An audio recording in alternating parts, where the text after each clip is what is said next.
VKB, which is Virtual Keyboard Technologies. And we're going to talk about various experience for navigation.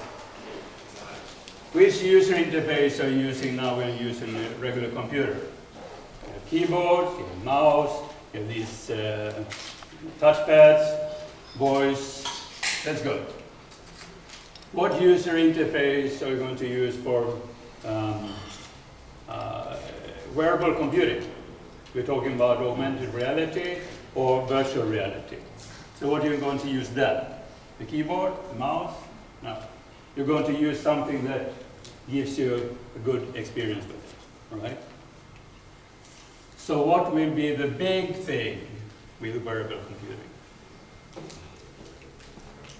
Virtual keyboard, of course, what I have on my hands. So what is the virtual keyboard then?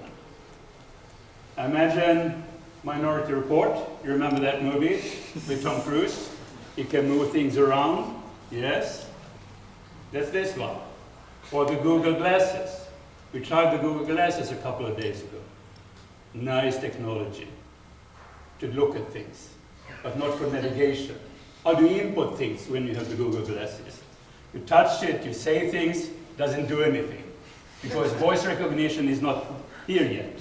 So you can't do any input. How do you write emails? If you're sitting on the bus, you have the Google Glasses. Do you tell the whole bus? No. So with the virtual keyboard, with this one, you have the actual keyboard. You have the mouse. But you also have the gesture recognition device, which is new. You don't have gesture recognition devices yet. Not for a normal computer. But you will have for the wearable computing. Then you will have it. So what is the virtual keyboard? These are just mock-ups. They're not just empty shells, so you confuse it. But when they are ready to be launched, sold, there will, in here, there will be various sensors. First of all, there will be sensors to sense where your fingers are. So I know where the fingers are relative to your hand. Next, there are sensors to know where your hand is. Both hands, of course. You have one on each hand. So if I'm sitting on an airplane or the bus, then I can use my legs to type on my legs. If I'm sitting in an airplane, I can also use this small, crappy table, right? At least in the class I'm going. So you can use that down one as the keyboard. Or if you're brave, you can just do some typing in air. Mouse device is easy, of course, because it just moves around. So with this one, you can know where the fingers are relative to the hand. You know where the hands are relative to each other and to the body or to the table.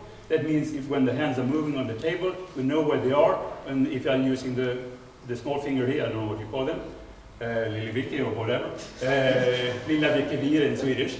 So then I know I'm pressing A or Q, whatever. So I know which key I'm pressing. So that's what the virtual keyboard is. Who am I? I got a PhD in physics. And 4 years after I got my PhD in physics, my professor got the Nobel Prize because I'm an Oracle, of course. And a lot of others, not only me. And right now I'm a professor in computer science. So I've done research in physics, I've done research in various areas in computer science. Learning systems, for instance, which is very useful when you're working with these. Written a couple of textbooks in electronics and robotics. I'm very much into robotics now too.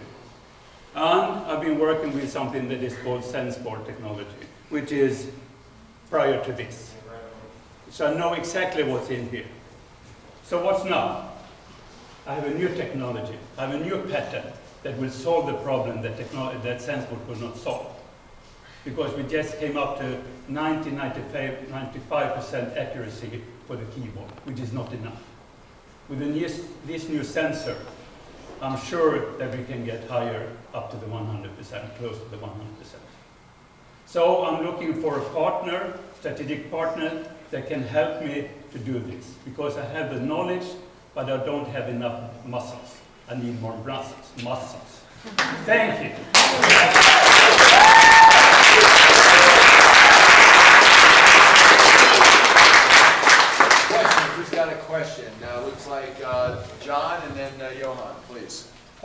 competition? You know, there's a number of technologies coming to the market right now along these lines. And anything you can put in your presentation or talk about right now and what you see coming and why you're better?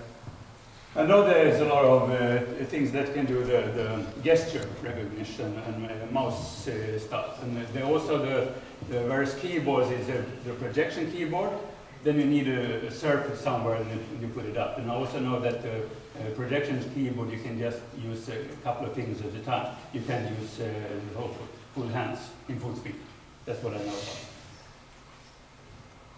Johan? Yeah, tell us a little bit about the prototype. Where are you sort of in the alpha and beta and in terms of testing this device? I haven't started that. So what I have is the patent. So I need to go to start the development, but I'm not going to do this development myself. I would like to go in cooperation with someone that has the muscles to do it, and then we can go on and do it. I will not start and do parts of it and then try to find money. I'd like to find someone that is interested to do something with it, and then we can go together and we can do it, or I can even sell it and they can go ahead. With us. Lars,